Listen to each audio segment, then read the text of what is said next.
Welcome back to the Athlete's Porch. As I told you, I would have a guest sitting here. That's called trust. I'm following through on what I said I would do. But Max Jung Goldberg, I appreciate him coming down. He's actually pretty local, but he's taking off for the banana ball season coming up this next week, and we're lucky enough to have him here to tap into. I did it again. Tap into his career, his journey, what's leading him to banana ball. And maybe a clean journey, a rocky journey, but his journey. For us, we're going to get into it, but we go back. We didn't really know it, but we went back a little bit 10, 15 years ago to my time at Stanford when we first made the connection. What was that connection? What do you remember about that? How old were you? So that must have been before I was in high school. It was at Extra Hacks back in the day when we would show up at Stanford on Tuesday and Thursday nights and get swings in. So, God, that was a special time. It must have been 13, 14 years old and just trying to get working, and that was the way to do it because it was under the lights. It was in a college facility, and then obviously getting to meet you and Coach Ungrich, who I obviously played for at school. It was just kind of crazy how those connections started at such a young age. Yeah, that was fun. We didn't obviously that happened, and Right. then you came out in high school, Right? Because you went to high school across the street at Palo Alto High School, Right? And Stanford's right across the street. So you would come to the older hacks, the hitting camps, and get your work in as well. That's and right. then as you started to develop, right, we kind of went our own separate ways. Right. I ended up going to Santa Clara to coach. You Right. ended up committing to San Diego, University of San Diego, Right. where Coach Ungrich was. And then you were there for a couple of years, and we'll kind of I don't necessarily speed through where Right. you were at, and then we'll come back and stop at it because I want the people to know about your journey, and that's Right. the big thing. That's about the athletes, so we can relate to it. Is you were at USD for 3 years? 4 years. 4 years. And then you went to NAIA. So you Correct. ended up popping into the portal, but you played at San Diego. And you had some good seasons, some good production. You were trending the right way. But what really, because a lot of people, I work with guys on the recruiting side of it. So, Right. before they commit, they'll be like, if I commit here, can I transfer? And, that's, when I was on the other side of it, it's like, dude, you're committing to our school. You're committing to our school.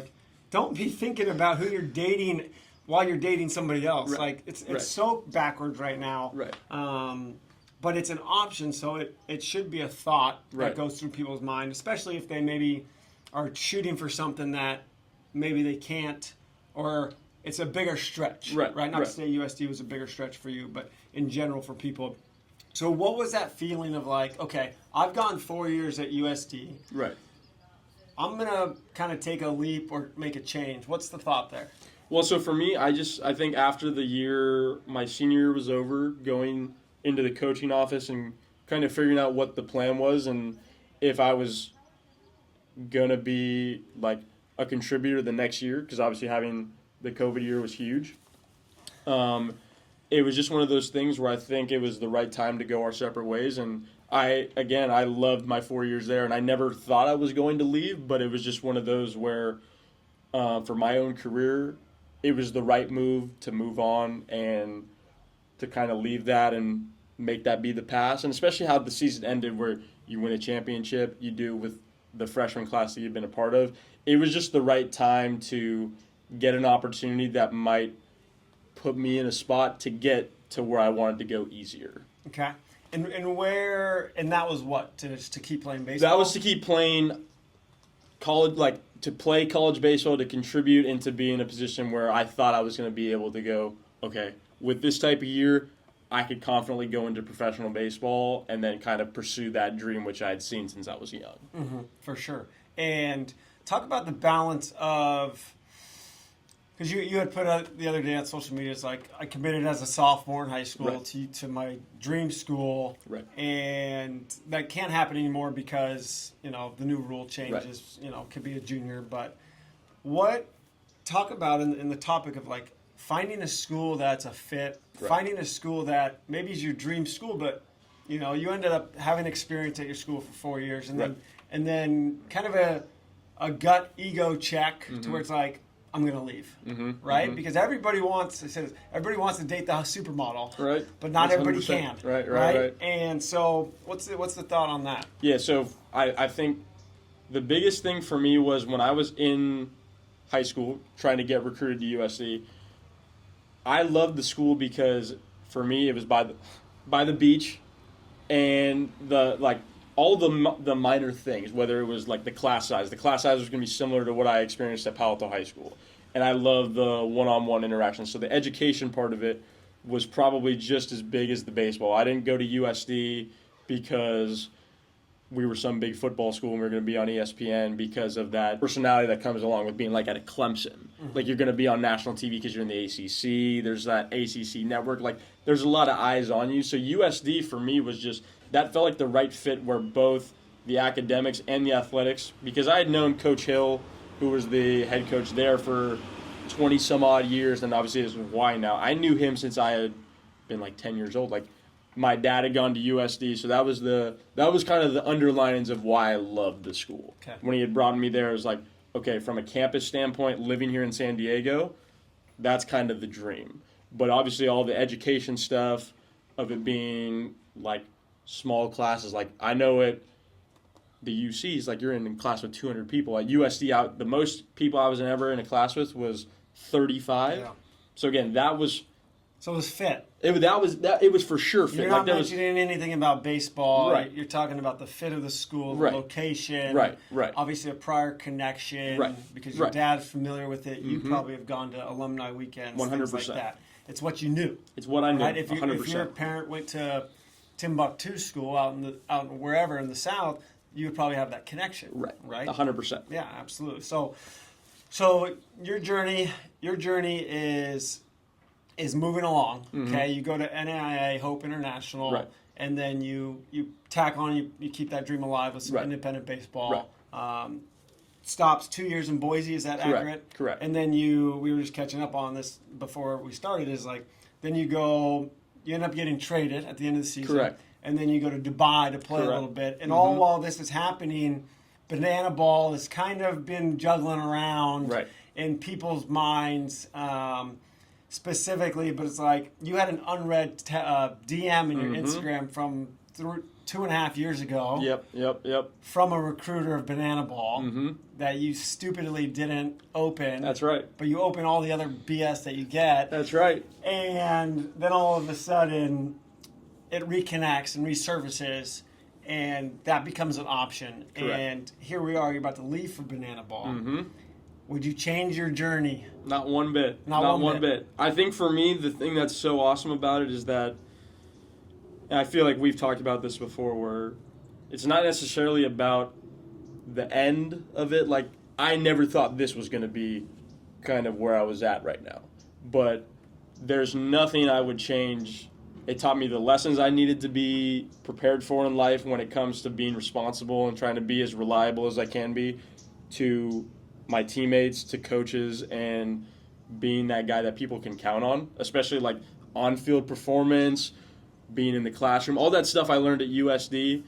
I don't think I could have gotten, and I probably could have, but I don't think I could have gotten that same experience anywhere else with the friends that I had met and, again, the people that I came in contact with. Switching to Hope International, that kind of re-taught me. It's like, it's not all luxury all the time. Like the NAIA, one of the funniest things I like to tell people is there's one day where it's raining. We can't use the field because it's soaked out of all costs, but we take ground balls on the blacktop, like on the street, and someone goes like, "Welcome to the NAIA." I was like, that's pretty good. Like in Division I, you're not doing that. Yeah. I know most guys aren't going onto the street and being like, "Hey, hit me a fungo." So again, that kind of brought me back to the humble roots of go out and earn it, and then going into Indy ball where it's like you're playing for chump change, so you better love the game. So again, like all that stuff where now the big stage is it's going to be on like every night. You don't really get a day off from like, I don't really want to sign autographs. I don't want to be in front of the camera. I don't want that is the job, and that's again all that stuff that I learned. I feel like that will prepare me for that 100%. So beautiful. And this is what I want to tie into, because this is what the Athlete's Porch is about. Right. Is you're talking about, you kind of resurfaced, you didn't lose the love of the game. Right. But it sounds like, once you got to Hope, once you got to Boise, played a little, now Banana Ball, like, it's trending up. And look at the smile on your face. And I've said this to Gilly, your head coach of Banana Ball. I said, the dude always has a smile on his face. Right, He's right. always got the energy. Right. And from that part of it is like, Banana Ball, and correct me if I'm wrong, Banana Ball from an outside perspective, I haven't been to a game, I kind of follow it along. Right. It's not about performance. Well, there's more to the question, because I can, in my opinion, like now more than ever, the reason why people go to the game is because people can do the tricks, like the trick plays. That's where like the competitive advantage differs from regular baseball. Where like, if you were to take a normal baseball player and say go do a backflip and catch a ball, the odds of them making that catch probably aren't very high unless they were doing it over and over again. So I think from the standpoint of like where performance matters, that's where it really matters. So performance of executing the banana ball trick play, 100%. The special play, got 100%. it. And obviously, like if everybody's striking out, well, Right. the pitcher's going to be doing the backflips, which Right. is great. Right. But so you have to obviously hit the Right. ball. You got to run. You got to Right. be on the field. Right. No difference to that. Right.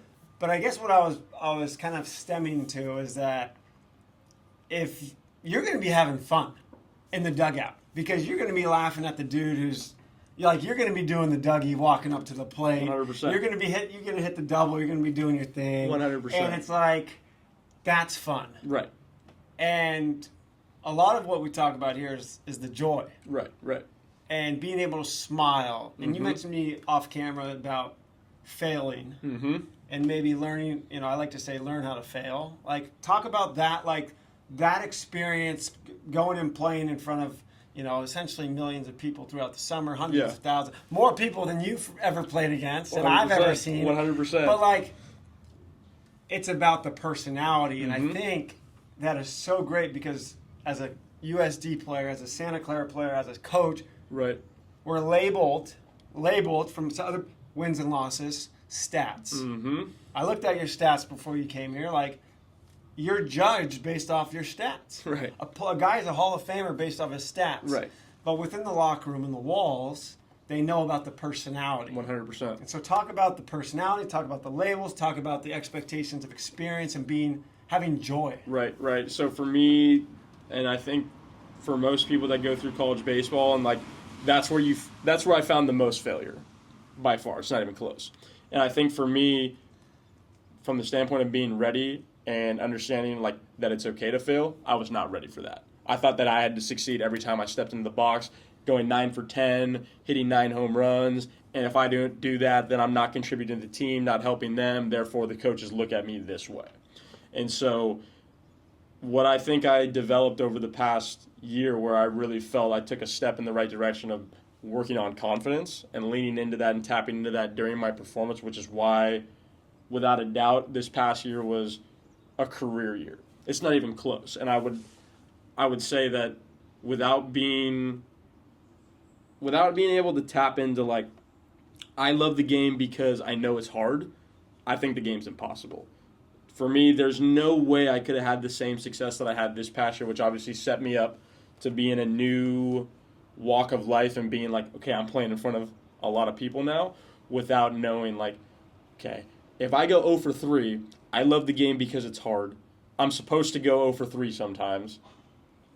That's not necessarily a bad thing unless you continue to go 0 for 3 because you keep making the same mistake. So being able to really focus on what I'm doing wrong to fix it rather than I'm doing something wrong, I think that changed the game for me. Because I've always been confident in myself as a person and as a baseball player. But in college, I was like, I'm focusing on that I'm failing, not what I'm going to do to try to fix it in a way where it's like, it's constructive and it builds me up to be like, okay, if I'm late on the fastball every time I'm facing a guy that's a fastball guy, we probably have to go down to the cage and be a little creative in thinking, if I'm in this situation again, how am I going to be ready for the fastball? Rather than continue to make the same mistake of being late on the heater or looking for a pitch that's not the fastball.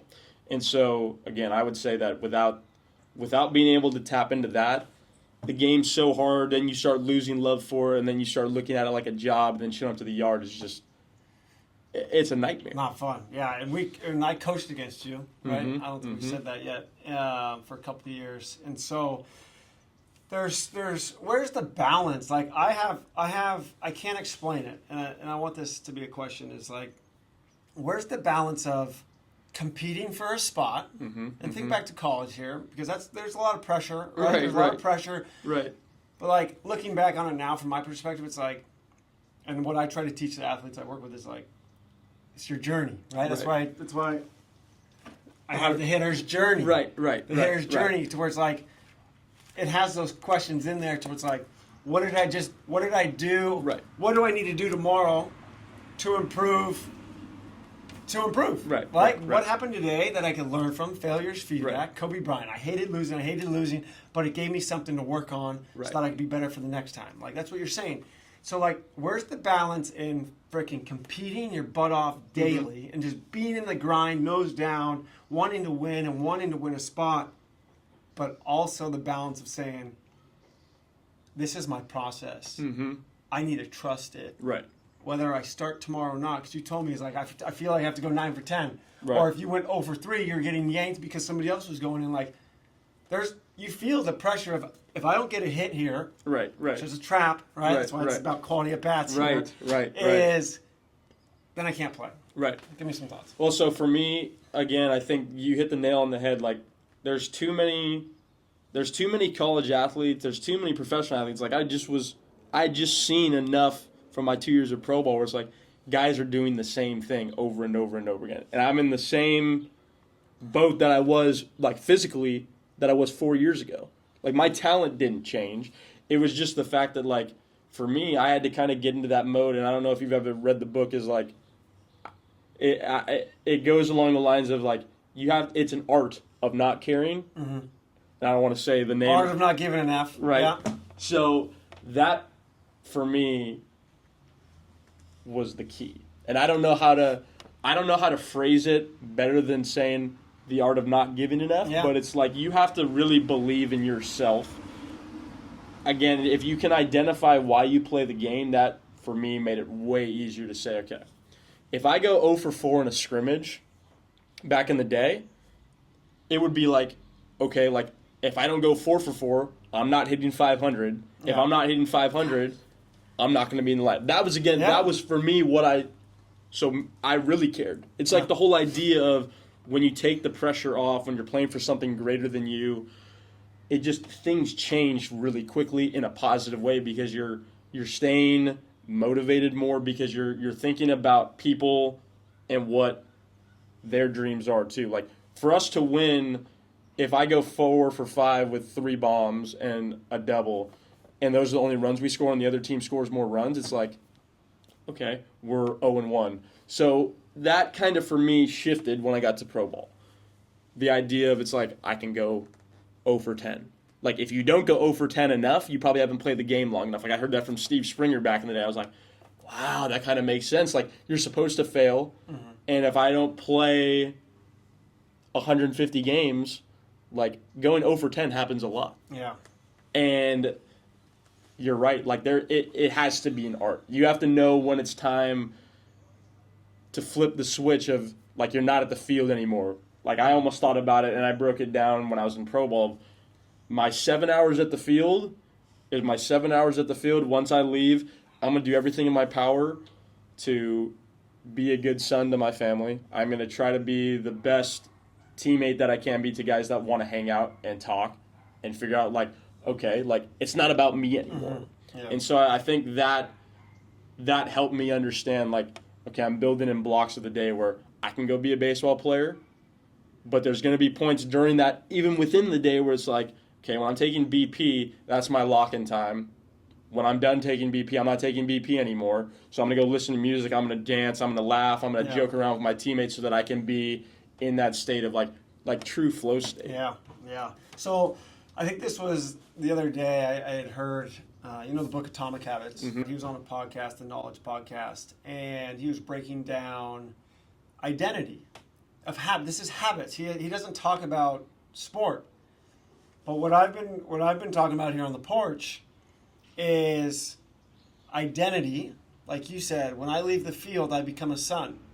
I talk about it on the field. So when you're, as baseball specifically, is when you walk to the plate, you're a hitter. You're a hitter. When you drop the bat, you become a Runner. When you take your helmet off and you're in the dugout, you're a Teammate. When you go grab your glove, you're a Fielder, right? And it's like you break it down, and one can't lead into the other, and so there's separation, and then it becomes, this is where Shane Parrish is talking about, is forming habits. He's like, when you're brushing your teeth, you're the best teeth brusher alive. Right. Like for me, when I go to sleep, like I say out loud, literally to my wife, I'm like, time for bedtime for John, because I'm trying to flip the switch and say everything's done, it's bedtime. Right. And so it's like, as simple as it is, think about, I have kids, and it's like, guys, dinner time.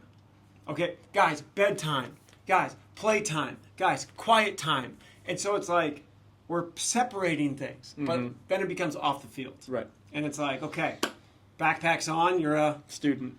You're eating food. You are an eater. You're an eater. Right. You're cooking. You're a freaking chef. Right.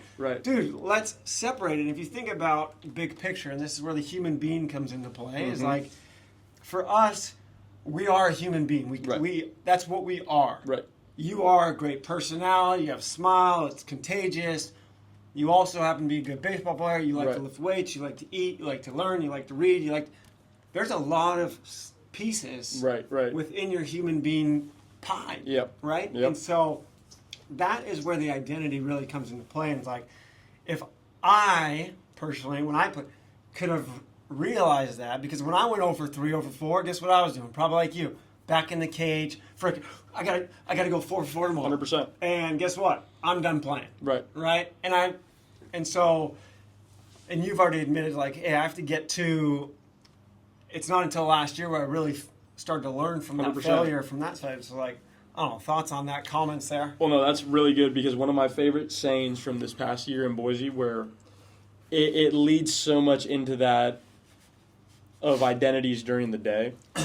My teammates and I, we were playing a lot, so our bodies are beat up, minds are just shot. Yeah, fried. So we got to a point in the season where we would go down before BP to do cage work, and we had a saying like, we'll take 3 rounds and then we'll see you at 7 p.m. Which again, for us, that was a way of being, and I'm sure my teammates would attest to this, where it's like, there's so much work. The more that you do it over and over again and you try to compound almost too much, it's just like you have instincts. Like your work creates instincts. Those instincts play in the game when you're confident in those instincts. And you stop thinking and overthinking, like, what pitches are you going to throw here? Like, there's so many things that as a hitter, like, you then would become an overthinker when those thoughts are just going off like a light bulb every second. So, again, to what you just said of, like, having identities during the day, I think making them, and it's really hard to make them fun, especially when there's failure involved in it, and your performance is indicative of, do you still have a job? Yeah. It's so difficult, but again, for me, and I feel like for you too, like, it's the confidence of knowing who you are as a person, and that your intentions are right and the intentions are true to who you want to be, where that kind of gave me a lot more freedom to say, okay, like, if I go take 3 rounds of batting practice, while everybody else is still hitting, they could be considered working harder, but I believe in what I do. I've already established what I do. I'm a hitter, so when the game comes around, I'm going to go hit. That, I think, was a huge separator. Yeah. Like, it's not even close. It's night and day of, like, okay, you look at college numbers versus the past year, and it's like, okay, that's an overthinker in college. And then in pro ball this past year, like, that's a hitter. That's a baseball player. Yeah. And again, I feel like one of the things, and I loved some of the, like, comments and feedback that I got in college, that during when I was in college I was really pissed about. But now in this part of my life where I look back and, like, where are the best lessons, a lot of people would say, dude, you're too good, or you're too, like, talented to overthink. But, like, you're never going to get out of the same box if you, like, you can't get outside of the box as an overthinker. Like, you have to be able to, like, get into that mode where you believe all the time, no matter what. It's that authentic belief to where if you're 0 for 3, I'm the man. Yeah. You're 3 for 3, I'm the man. You go 1 for 3 with a walk, you're the man. It's just those continuous of the identity is I'm a believer. Yeah. That was the key. The affirmations. That's the 100%. manifestations. Like that's in here, by the way. This is for you. I appreciate that. You guys better go. You guys better go get your copy, by the way. No, you don't need to say that. But there's a part in there where it's like affirmations, right? And it's. I have a story of a player I coached,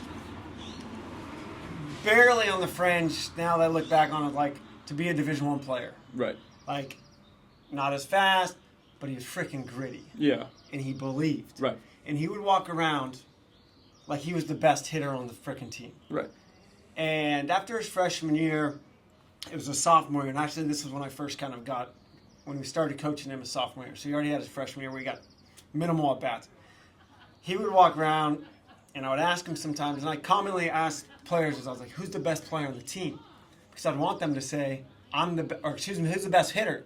I'm the best hitter on the team. And I want them to say it out loud. Right. That's that self-talk. Right. And because the more you say it, the more you believe it. Right. That's what you're saying is I'm the man, right? You got to believe it. And if you say it, you believe it, right? And then you write it down, you're 42. You're reinforcing it. You're reinforcing your 42% chance more. You do it again, and you're 70. Why not? So he walked around. This kid ended up being, and he said it for 3 years straight, I'm the best hitter. I'm the man. I'm the best hitter. I'm the best hitter, right? I'm the best hitter in the league, right? Like, stretch it. First team all conference, like, that's what it turns out to be. Like, it's the separator. If you mic'd up my at-bats from college versus this last year, I'd be so interested to see if people were like, there's no way that's the same kid. Yeah. Because if you would have mic'd up my at-bats, like I'm so big on positive self-talk in the box, on defense, in the dugout. Like one of the best examples I could give you, and I actually posted about this on Instagram, where there was an at-bat I took against Oakland, 0 for 4, 4 grounded outs, not even close to like barreling up a ball, go into the last inning, and hit a walk-off homer against their best reliever because I convinced myself in the dugout that I was going to go do it. I'm like, and my teammates were like, it's crazy. So what were you saying? Because what they told me after the game was like we could have told you were going to go do it. Like, you're in the dugout saying, I'm the man. You're going to go do it. Like, don't let that at-bat get to me. Don't let the game get in my hands. The game's over. Like, I remember saying that in the dugout to the on-deck circle, to literally before the pitch happened, like, do not leave this ball over the middle. The game is over. And then what do you know? Like, it's just one of those moments where you black out because it's that authentic belief, and it's so hard to get to. And I talk about it with, like, this type of intensity because I'm literally I'm an example of what being an overthinker, not confident, like, really talented, but the confidence doesn't line up. So that means you're that type of player. Yeah. Like, who you are confident-wise is who you are as a player. It's not even – it's just – that is the separator. Yeah. It's the key. And, like, the guy you're talking about, if I was next to him, I'd probably think he was – like, out of his mind. Yeah. But that self-conscious, like, I'm the guy. And you start to see actions a little bit, right? Actions change so, like, mightily. Yeah, like, if your teammates were like, they know you, so they're like, I'm starting to believe them. Right. They're starting to believe them. You're believing yourself, so it's contagious. It is contagious. Right? And so, like, think of the teammate who's just negative Nancy. Like, I've posted about this before. It's like, just, you don't even want to look at that guy. Right. Like, that guy's so negative. Right. Just, like, it's detox from that guy. Right. Like, get away from me, man. So, like, yeah. But, no, this is so good. And so here you are. You're getting ready to go freaking experience and play with joy and free and confidence in front of millions of people. But what you have to realize, and this is my advice to you, is you have to realize it's the same game. It is the same game. It's the same game. So you can't be saying, oh, I'm going to play in front of these types of people. I have to do something different. Right. You're in the position you are because this is exactly who you are. Right. They drafted the player of you. Right. Because when I got drafted in the 7th round, I changed who I was because I thought I had to change to make it to the big leagues. Right. The biggest regret of my life. Yep. I should have, and it talks about the pillow test, right? It's like, when I lay down at night, you have to be able to say, I stuck to my guns, I did what I wanted to do, and that's the most important thing. Right. If you're having trouble sleeping at night, it's because you're not doing what you love, or you're not doing it the way you want to do it. 100%. Everybody, so, Banana Ball, what will you be doing in banana ball? Well, so for me, the thing, again, I think you alluded to it, where like they drafted me, and in my mind, that's the same. I share the same thought where it's like you see the personality and you see the ability. It's like that was why I'm now a part of their organization. What I'm really looking forward to is being my goofy self all the time. Like, I feel like I tried to show that in Boise, but again, like the professional baseball world is very much like it's a performance-based thing. So if you don't perform, don't act the way, like you got to act a certain way. Yep. And so again, I feel like, and I have a bunch of videos of me dancing after doubles, dancing after homers, doing stuff that, again, is that little kid in me that's always been there, that's always wanted to like be out and about on a baseball field. But it really started to show, and again, that's what I'm really excited about, because I think that's what people are going to gravitate towards, because like I've always been a positive person, but it took me a long time to figure out what my true definition of positivity was on a consistent basis, what I can do every day to be not only just a good baseball player, but am I a good entertainer? Am I a good, like, signing someone's baseball after a game? To a lot of people might be like, I'm signing another autograph. That kid right there might be like, that's going to change the way that I look at baseball. Now I want to go pursue this. For sure. It's just like it has that type of meaning. So being able to really dedicate my now banana ball career to that, that's what I'm fired up about. It's the bigger picture, man. It's the bigger picture. So you're going to do backflips? You said dance? What's Well, the so dance? dancing's my thing. Okay. I don't know how to backflip, Okay. but the Not yet. dancing, Not yet. Not yet.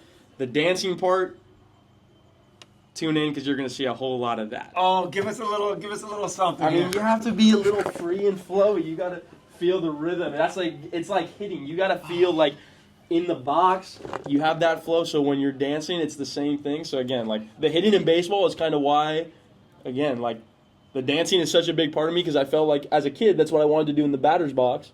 And now I get to show that on live TV every night. Man. It's a beautiful thing. Beautiful thing. All right. We appreciate Mac for being here. Subscribe right there. Follow along. Good luck to Max. Thank you. In his Thank journey, you. man. Thank you. Follow Thank on, you. can follow him on Instagram, and I'll tag it on the bottom in the description. And we'll see you guys next week. See you guys. Dude, sweet, man. You're a stud. You're a stud. Thank you. I Yeah, appreciate that it. was I fun. appreciate you having me on. That was. Absolutely. But this is the key. I'm telling you, like I've been, like to the guys that you're working with, I hope that they look at this again, because I would harp on the same things. Yeah. Like they just don't understand that it's not necessarily about where you go to school. It's not necessarily about am I the best player right now. Yeah. It is about the journey. So, Yeah. God, I could talk about this I all know. day. Here, this is so.